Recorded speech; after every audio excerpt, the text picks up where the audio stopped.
Hinduism Discord server की तरफ से हम पेश करते हैं कर्म का सिद्धांत। आपने कभी सोचा है कि आखिर ऐसा क्यों होता है कि कोई इंसान अमीर घर में पैदा होता है और कोई बहुत ही गरीब, कोई जन्म से ही स्वस्थ है तो कोई किसी बीमारी के साथ जी रहा है? क्यों? क्या ये सब पहले से तय है? क्या हमारे हाथ में कुछ है भी, या हम सब सिर्फ किस्मत की कठपुतलियां हैं? ये कुछ ऐसे सवाल हैं जो हर किसी के मन में कभी ना कभी जरूर आते हैं।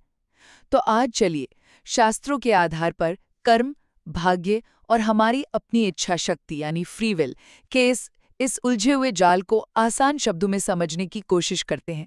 सबसे पहले तो ये समझते हैं कि आखिर ये कर्म है क्या। देखिए, संस्कृत में कर्म का बहुत सीधा सा मतलब है क्रिया या एक्शन। शरीर से, अपनी जुबान से या अपने मन से किया गया कोई भी सचेत काम, वो कर्म है। यहाँ तक कि अगर आप जानबूझकर कुछ नहीं भी करते हैं तो वो भी एक तरह का कर्म ही है। अब शास्त्र कर्म को 3 हिस्सों में बांटते हैं। इसे समझना बहुत जरूरी है। पहला है संचित कर्म। इसे आप एक बहुत बड़े गोदाम की तरह समझिए, जिसमें हमारे अनगिनत पिछले जन्मों के सारे अच्छे बुरे कर्म जमा हैं। ये एक विशाल भंडार है। दूसरा है प्रारब्ध कर्म।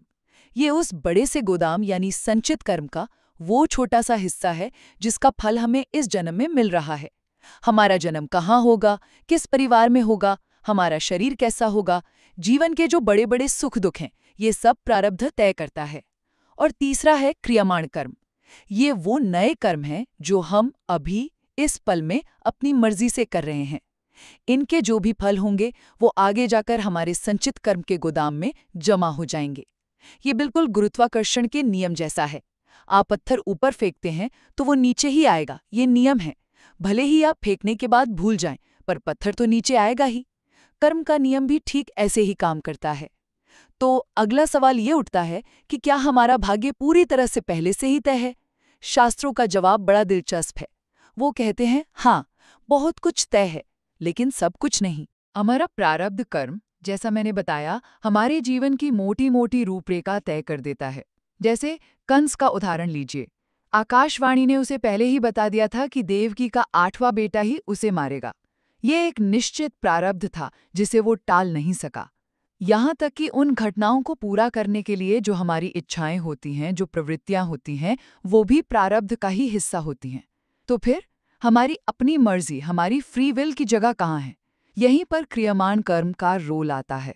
मान लीजिए आपके प्रारब्ध में एक सफल सॉफ्टवेयर इंजीनियर बनना लिखा है, तो इसके लिए आपको पढ़ाई करनी होगी, कोडिंग करनी होगी, नौकरी करनी होगी। ये सब क्रियाएं आपके प्रारब्ध का ही हिस्सा हैं।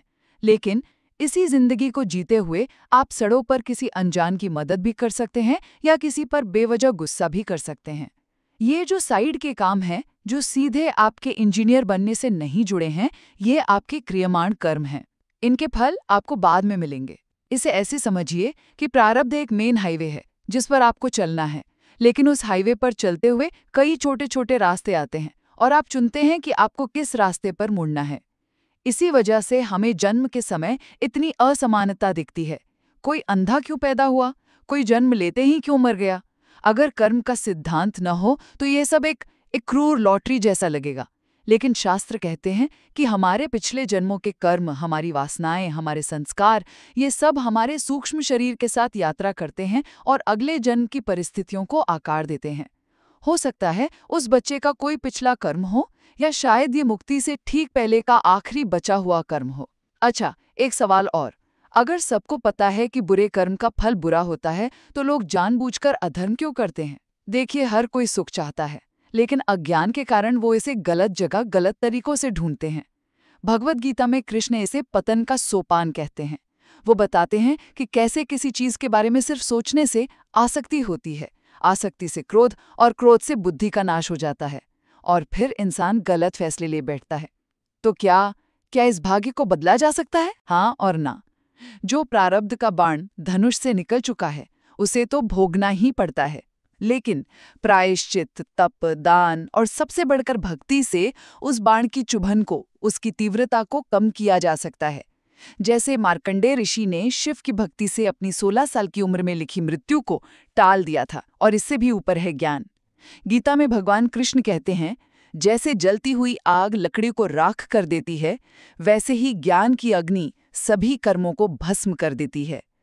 वो ये आश्वासन भी देते हैं कि जो उनकी शरण में आता है, उसे वो सभी पापों से मुक्त कर देते हैं। हमारे हाथ में हमेशा एक चुनाव होता है। विभीषण की तरह, भले ही वो रावण के खेमे में थे, उन्होंने धर्म यानी राम का पक्ष चुना। ये चुनाव हमेशा हमारा होता है, और यही कर्म योग का सार है। इसका मतलब ये नहीं कि भावनाओं को मारकर बस काम करते रहो। इसका मतलब है अपने हर काम को पूरी जिम्मेदारी से करो, लेकिन उसके फल से आसक्ति मत रखो। अपने हर कर्म को ईश्वर को समर्पित एक भेंट की तरह करो। तो कुल मिलाकर जीवन नियति और स्वतंत्र इच्छा का एक मिश्रण है। आपका हर विचार, हर शब्द, हर काम मायने रखता है।